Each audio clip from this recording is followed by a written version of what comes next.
안녕하세요. 저는 결혼 3년 차에 이혼하게 된 30대 여성입니다. 저는 남편이 일으켜 세운 집안에 시집을 가게 되었습니다. 남편과는 지인을 통해 소개팅으로 만나게 되었고 공무원으로 일하는 저보다 물류 사업하는 남편의 벌이가 더 좋았습니다. 저희는 애초에 결혼 정년기 나이에 만나 연애를 한 거라 자연스럽게 결혼을 전제로 만났어요. 연애를 많이 안 해본 저는 운 좋게도 남편이 괜찮은 신랑감이라고 생각하고 결혼을 쉽게 받아들였던 것 같아요. 자수성가 집안이라 그런가 시댁 자체는 그저 그런 아파트였습니다. 본격적으로 결혼 인사하러 가기 전 시댁 건물을 본 적이 있었는데 고급 아파트는 아니더라고요. 우리 집이 생각보다 평범하지? 나 잘되고 제일 먼저 부모님 집 이사시켜주려고 했는데 아무래도 부모님은 계속 살던 곳이 편한가 봐. 그래서 그냥 용돈만 왕창 드리고 있어. 난 오히려 친근해서 좋은데 자기랑 우리 집이 너무 수준 차이 나니까 부담스러워. 그럼 우리 부모님이 더 비싼 데 살고 있었으면 나랑 결혼 포기했을 거야? 그건 아니지만 그래도 내 마음이 불편했겠지? 나중에라도 부모님 집 옮겨드리고 싶은데. 우리 부모님도 한 곳에 터 잡으면 잘 안 움직이려고 해. 어른들은 대부분 익숙한 곳이 편하잖아. 제 친정도 워낙 평범하기 때문에 상대 집안 형편은 너무 힘들게 살지 않는 이상 중요하지 않았습니다. 사실 비슷한 게 가장 최고잖아요. 결혼 진행하는데 문제 없었고 상견례도 잘 마친 후 저희 결혼은 성사되었습니다.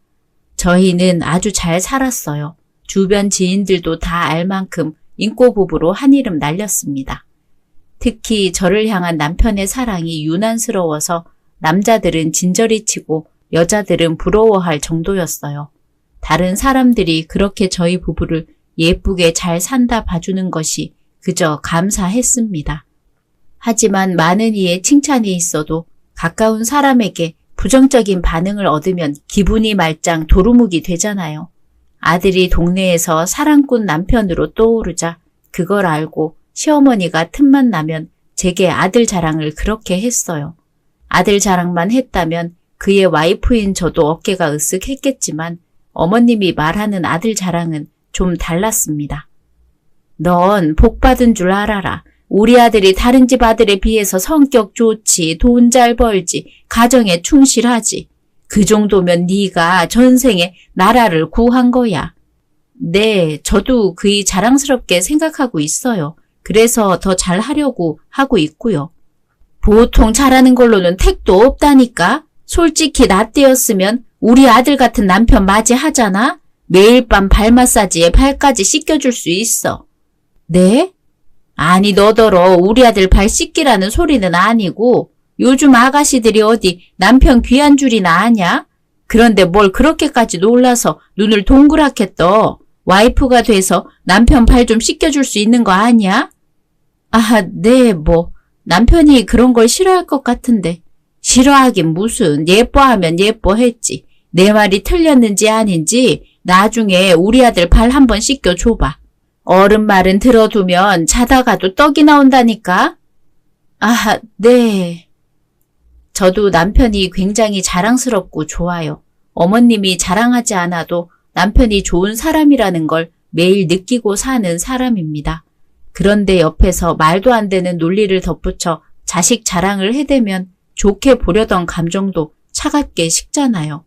어머님이 남편을 치켜 세우면서 동시에 저를 까내릴 때 좀 불쾌했어요. 그래도 그나마 분가하고 살았기 때문에 어머님의 말을 받아줄 수 있는 여유 정도는 있었습니다. 그런데 언젠가부터 결혼하고 나서 이상하게 몸이 안 좋아지는 게 문제였는데요. 특히 잠만 자면 기절해버려서 아침에 남편이 깨워주지 못하면 일어나기가 힘들 정도였습니다. 여보, 혹시 임신은 아니지? 병원 가봐야 하나? 진짜 임신이면 솔직히 나는 너무 기분 좋을 것 같은데. 아, 물론 당신도 걱정되지만. 내일 퇴근하고 산부인과 가봐야겠다. 우리 회사 근처에 산부인과 있거든. 같이 안 가줘도 되겠어? 당신 퇴근도 나보다 늦게 하는데 어떻게 같이 가죠? 병원 문 닫아.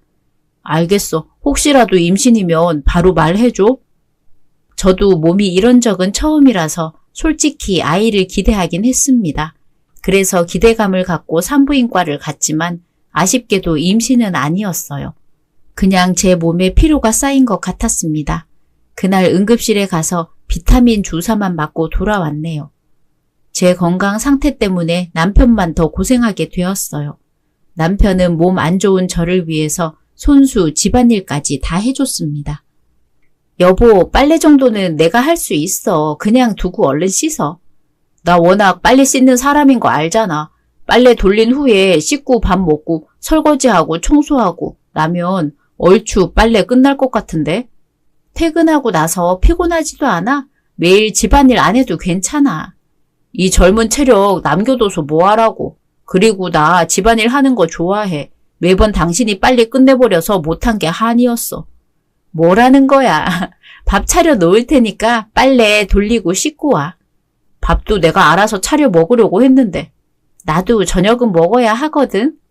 아, 내가 너무 욕심냈나? 하하.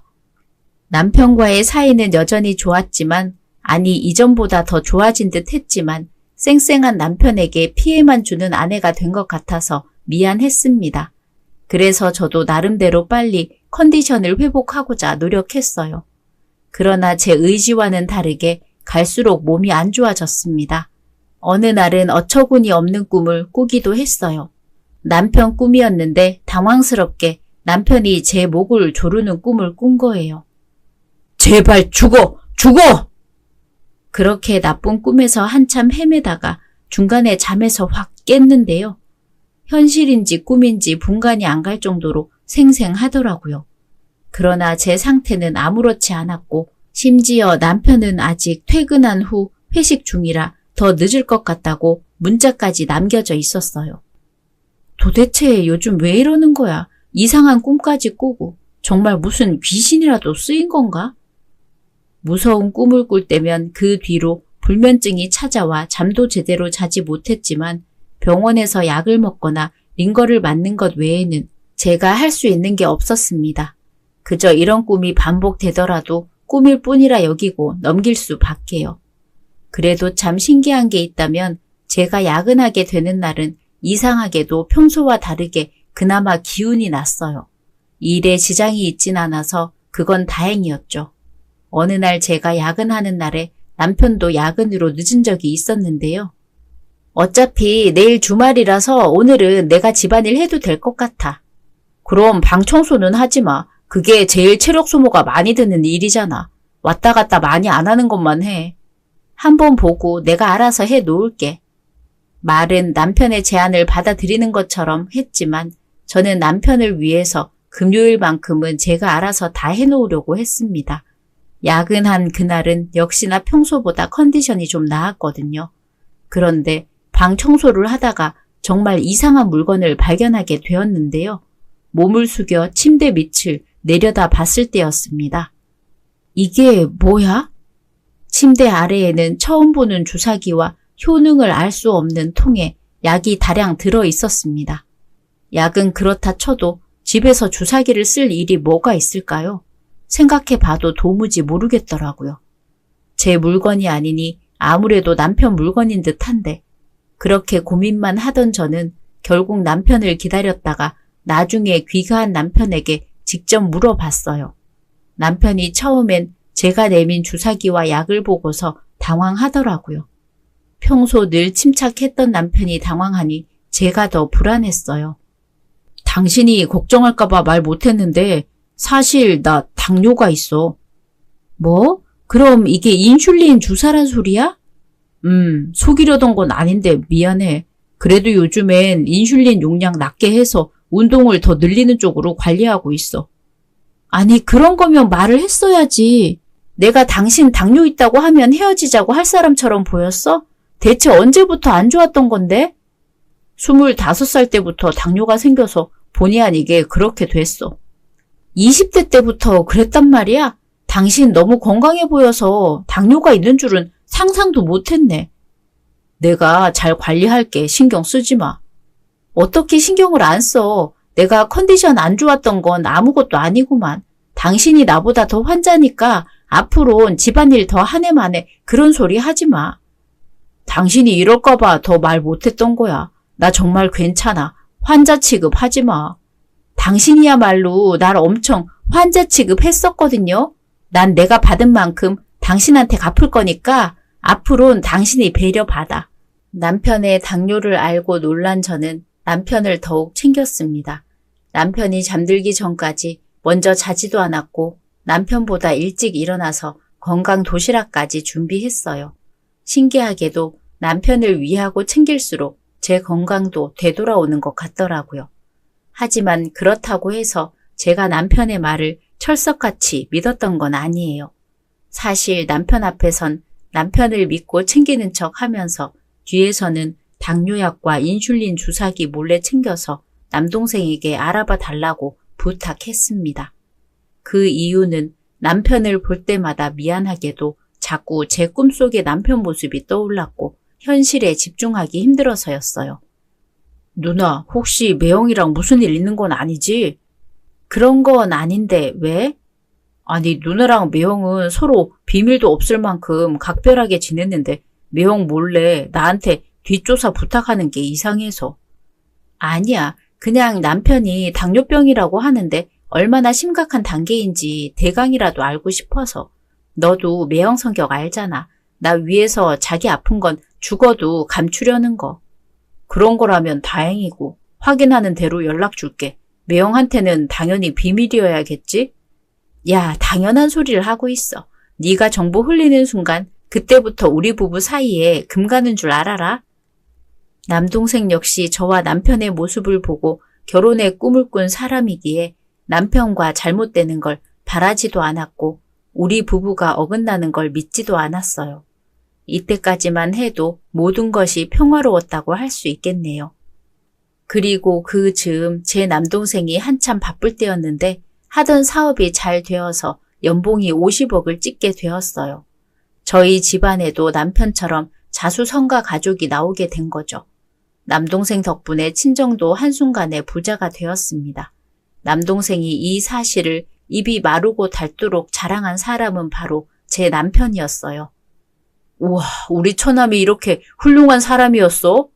나 매형 보고 더 노력했잖아요. 매형이 자수성가로 멋지게 성공한 삶을 살고 있는데다가 결혼 생활도 잘하고 있으니까 사실상 매형이 내 롤모델이나 다름없어요. 내가 그 정도인 사람은 아닌데 처남이 좋게 봐주니 고맙네. 남편은 제게도 친절한 것처럼 남동생에게도 항상 상냥했어요. 그런 모습을 볼 때면 제가 겨우 악몽 하나로 남편을 나쁘게 보는 건가 싶어서 미안하기도 했습니다. 게다가 야근이 늘면서 어느 순간부턴 반복되던 악몽도 안 꿔서 남편에 관한 불길한 모습이 연상되지도 않았어요. 그러나 잊을만 하면 등장하는 시어머니가 항상 문제였어요. 남동생의 대박 소식도 당연히 시댁으로 흘러 들어갔는데요. 제 동생이 어린 나이에 슈퍼카를 타는 것까지 시모가 알게 된 거예요. 예. 어머, 어머님 어쩐 일이세요? 아무도 없는 집에서 뭐하고 계셨어요? 뭐 하긴 너 기다렸지. 그럼 연락을 하시지. 제가 요즘 야근이 많아서 귀가도 늦어졌는데 남편도 마찬가지고요. 이미 그런 건 알고 있어서 별로 신경 쓰지도 않았어. 그나저나 사돈 총각이 떼돈 벌고 있다며? 네? 네, 그런데요? 내가 우리 아들한테 들은 게 없어서 그러는데 뭐 좀 받은 거 있니? 받긴 뭘 받아요. 제가 해준 것도 없어서 받을 것도 없는데요. 어머님이 무슨 말을 할지 예상이 되어 일부러 못 알아듣는 척 하기도 했습니다. 그래서 그런가 시모가 자기 가슴팍을 팡팡 치면서 답답해 하더라고요. 가족 사이에 도움 주고 말고가 무슨 상관이야. 너는 누나가 돼서 부자 동생한테 좀 뜯어내지도 못하니? 무슨 말씀을 그렇게 하세요. 가족이라고 해서 뜯어먹고 살아도 되는 건 아니잖아요. 걔는 걔고 저는 저인데.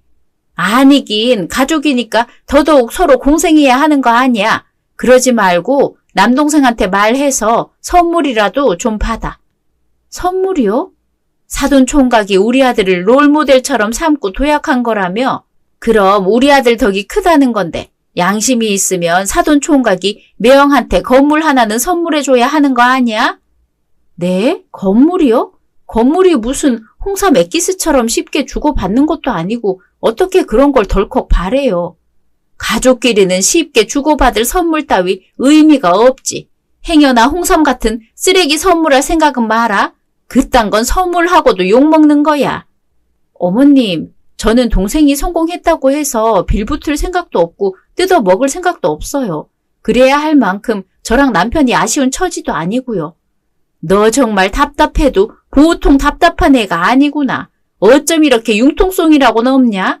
딱 보니 네가 재물복은 없나 보네. 시모는 그날 제게 잔뜩 실망해서 돌아갔습니다.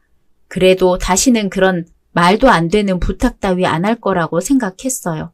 그런데 그 뒤로도 어머님은 포기하지 않고 계속 건물 타령을 하더라고요. 아니, 있는 집안 사람이 왜 이렇게 남의 재산에 관심 많고 남의 돈으로 건물을 받으려고 하는지 이해가 안 되었습니다. 있는 사람들이 더 한다는 말이 이런 건가 싶었습니다. 어머님에게 한참 시달리고 있을 당시 비슷한 시기에 간만에 남동생에게서 연락이 왔습니다. 제가 지난번에 부탁했던 남편의 약과 주사기에 대한 답을 해주기 위함이었어요. 누나, 알아봤어? 내가 그동안 좀 바빠서 알아보는데 시간이 걸리긴 했는데 시간 걸려도 상관없는 일이었어. 그런데 목소리가 왜 그래? 안 좋은 일이야? 안 좋다고 한다면 안 좋을 수도 있는 일일 것 같아서. 뭔데 그래? 뜸들이지 말고 빨리 말해봐. 누나가 물어본 것들 다 수면 유도제야. 뭐? 매형이 대체 이런 걸 왜 들고 있는 거지? 혹시 누나랑 매형 중에 불면증 있어? 아니, 나는 한 번씩 있긴 했지만 내가 그 약이랑 주사를 복용한 적은 없어. 그럼 매형이 불면증인가? 그런데 매형은 이 약이랑 주사에 대해서 당뇨라고 했다면서. 그러게, 남편이 왜 나한테 당뇨라고 거짓말을 했을까? 남동생의 말을 듣고 저는 며칠이나 그간의 일을 돌아봤습니다. 제게 한 번도 거짓말을 했던 적이 없던 사람인데 정말 내가 걱정할까봐 자기 건강에 대해 최대한 숨긴 거였을까요? 그게 아니라면 혹시 이런 생각까진 하고 싶지 않지만 제 컨디션과 연관이 있는 걸까요? 제가 야근하면서 컨디션이 되레 회복된 것 같다고 했잖아요. 그게 만약 남편이 가지고 있는 약과 관련이 있다면 솔직히 퍼즐이 다 들어맞았거든요. 그렇게 되면 제가 한동안 악몽 꾸면서 괴로웠던 것도 사실은 꿈이 아니라 현실이란 뜻이고요. 한번 의심이 들기 시작한 뒤로는 아무렇지 않은 척 지낼 수가 없어서 반강제로 남편의 뒷조사를 몰래 시작했습니다. 그런 와중에 시어머니는 여전히 남동생 재산 타령을 했어요. 예, 너는 대체 우리 아들한테 해준 게 뭐냐? 사랑하는 남편한테 그 정도 선물도 못 해줘? 제 돈이 아닌데 제가 어떻게 마음대로 선물을 해줘요. 또 답답한 소리 한다. 사돈 총각 돈이 네 돈이나 마찬가지지. 어머님, 남편도 아무 말 안 하는데 왜 그렇게 나서세요? 나서? 그래, 말 잘했다. 아들이 장가 갔는데도 아직까지 엄마인 내가 챙겨서야 되겠어. 이런 건 와이프인 네가 알아서 잘 해야지. 내조가 별게 아니야. 남편 기쁘게 해주는 게 최고의 내조라고. 네네, 제가 알아서 할 테니까 그만 좀 말씀하세요. 내가 귀찮니? 그러게 잔소리 안 듣게 잘하지 그랬어. 시어머니는 한번 우리 집에 들렀다 하면 제 귀에 피가 나도록 잔소리를 해댔어요. 교묘하게도 남편이 없는 시간만 딱 찾아서 오는 게 더 얄밉더라고요. 안 그래도 남편 뒷조사하느라 피곤해 죽겠는데 말이에요. 그러던 어느 날 끝내 시어머니의 구걸에 제가 응답하는 때가 왔는데요. 그때가 바로 남편의 뒷조사를 마치고 남편의 비밀을 모두 알게 되었을 때였어요. 이 엄청난 비밀을 어떻게 풀어낼까 고민하던 찰나 시모가 제게 한결같이 조르는 덕에 그 실마리를 찾았습니다. 아직도 소식이 없는 거야? 너 솔직히 말해봐. 우리 집안을 한 식구로 생각하지 않는 거지? 여전히 남남이라고 생각하고 건물 안 주는 거 아니야? 설마 너 나중에 이혼 생각까지 하고 있어? 그건 안 된다. 우리 집안에 이혼은 절대 없어? 걱정 마세요, 어머님. 마침 오늘 어머님이 원하시는 대로 큰 걸 준비했으니까요. 그게 정말이냐? 어머나, 그럴 줄 알았다. 네가 처음부터 그렇게 매정한 애는 아니었는데. 난 또 네가 돈 많아지더니 우리 버릴 궁리나 하고 있는 줄 알았잖니. 그래서 선물이 뭐야? 어디 땅 건물인데? 이거 받으세요. 말 많은 시모에게 저는 어떤 열쇠 하나를 쥐어 주었습니다. 이게 뭐니? 웬 열쇠야? 선물이에요, 어머님. 남편한테 서프라이즈 해주고 싶은데 어머님께서 먼저 확인해 주실래요? 아이고야, 역시 우리 며느리가 확실하고 똑똑하게 선물을 하네. 오냐, 내가 얼마나 좋은 건물인지 두 눈으로 잘 확인하고 말해주마. 어머님은 신이 난 채 제가 알려준 주소로 키를 들고 찾아갔습니다. 현관문이 닫히고도 그 거북한 웃음소리가 집 안으로 뚫고 들어왔어요. 잠시 후 모든 사실이 밝혀지게 될 텐데 각오했지만 참 화가 나고 씁쓸하더라고요. 그리고 몇 시간 뒤 정확히 제가 예상한 대로 일이 터지고 말았습니다. 시모가 저를 찾아 다시 집에 왔는지 계속 연락하더라고요. 그 연락을 다 무시했더니 나중엔 우리 회사 앞이라고 문자가 오는 거 아니겠어요? 마침 회사로 몸을 피해 있던 저는 그제야 어머님을 만났는데요. 어머님이 저를 보자마자 갑자기 무릎을 꿇더니 두 손을 싹싹 빌더라고요. 왜 이러세요? 사람들 다 보는 데서 창피하지도 않으세요? 지금 내 아들이 죽게 생겼는데 창피한 게 무슨 소용이 있겠어. 내가 이렇게 빌 테니까 제발 우리 아들 한 번만 살려주라. 저한테 이러지 마시고 어머님 아들 불러서 다그치세요. 잘못은 어머님 아들이 저질렀는데 왜 저더러 해결하라고 하시는 거예요? 내가 어떻게 하면 되겠니? 네가 시키는 거 하라는 거 전부 다 할게. 그러니까 우리 아들만큼은 제발 가만히 둬. 이대로 이 모든 게 들통나면 우리 아들 나랄까. 어머님이 봐도 아들의 방탕한 두 집 살림이 부정한 일인 걸 본능적으로 느끼셨나 봐요. 제가 시모에게 준 키는 사실 남편이 1,000만 원씩 갖다 바치고 있던 호텔 스위트룸의 키였습니다. 방 안에는 사랑꾼 남편의 진짜 이중 생활이 다 담겨 있었죠. 남편의 상간녀는 룸살롱 여자였고 사실상 장소가 호텔인 점을 빼면 거의 살림 차린 수준이라고 봐도 무방했습니다. 제가 남편의 아지트를 알아낼 수 있었던 그 이유는 그 호텔이 남동생 지인의 호텔이라는 걸 미행으로 발견했기 때문이었어요. 남동생에게 제가 개자식 하나 잡는다고 모든 책임은 내가 질 테니 마스터키를 얻어달라고 했죠. 나영아, 우리 아들 안 버릴 거지? 내가 이렇게 빌게. 우리 아들은 잘못 없어. 다 내 잘못이지. 차라리 나를 탓해라. 내가 뭐든 책임질게. 뭘 책임진다는 거예요? 아들 대신 어머님께서 죗값을 받겠다는 건가요? 겨우 바람핀 걸로 죗값이라고까지 할 거 있니? 우리 아들이 떳떳하지 못한 짓을 했다는 거 인정하마. 그러니 내가 남은 날 평생 너한테 맞춰주고 살게. 그럼 되는 거 아니겠어?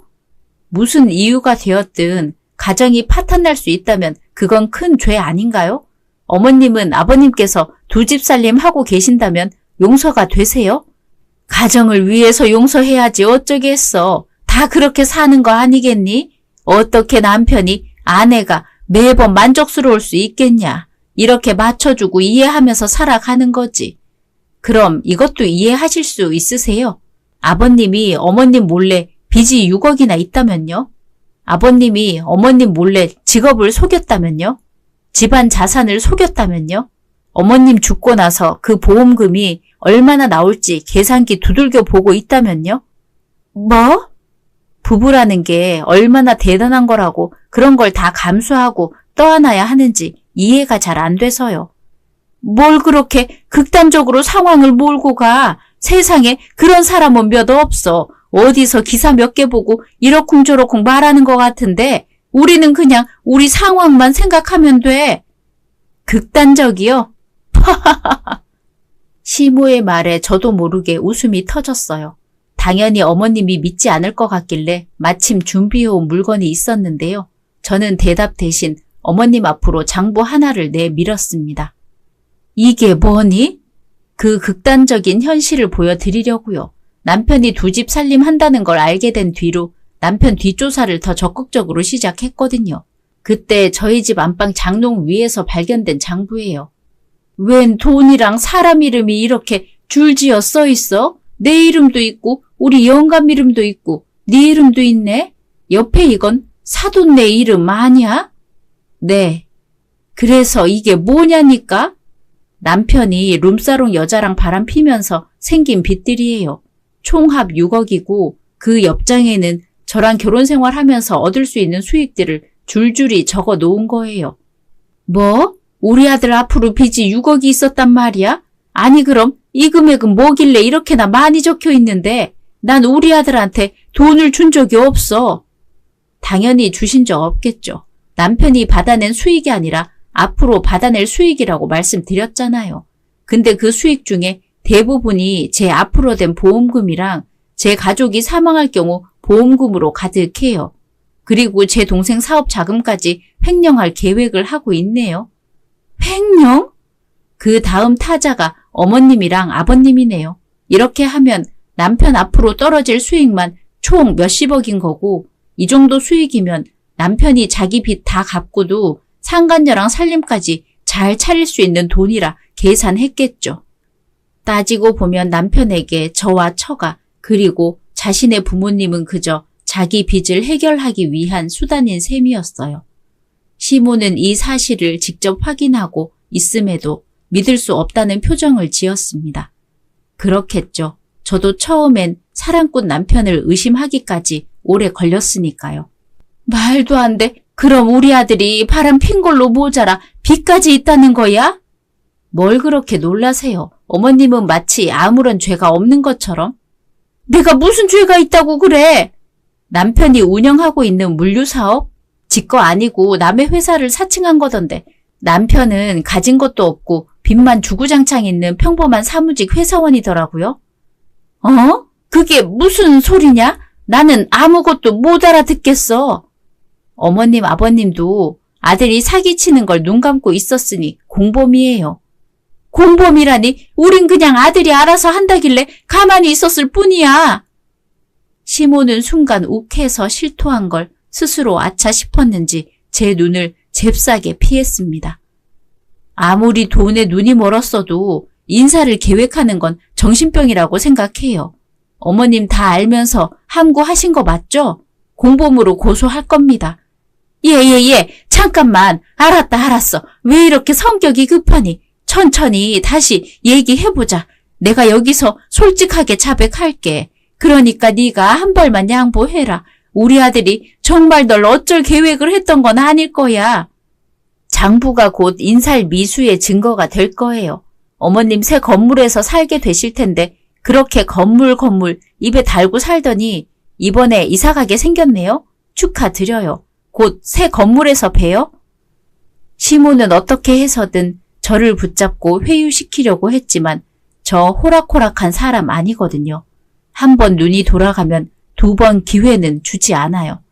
제 눈으로 남편과 시부모님의 배신을 확인한 이상 호구처럼 놀아나줄 생각 전혀 없었습니다. 그 뒤론 남편이 친정까지 찾아와서 잘못했다고 싹싹 빌기도 했는데요.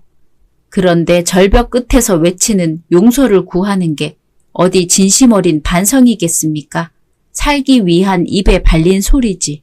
저는 남편이 희망을 꿈도 꿀 수 없게 결정적인 한마디를 남겨주고서 안녕했어요. 당신 나랑 이혼 안 하면 평생 제발 죽여달라고 도리어 애원하도록 만들어줄 거야. 살면서 먹는 거, 입는 거, 자는 거, 숨 쉬는 것까지 다 의심하고 살도록 만들 거야. 괜찮겠어?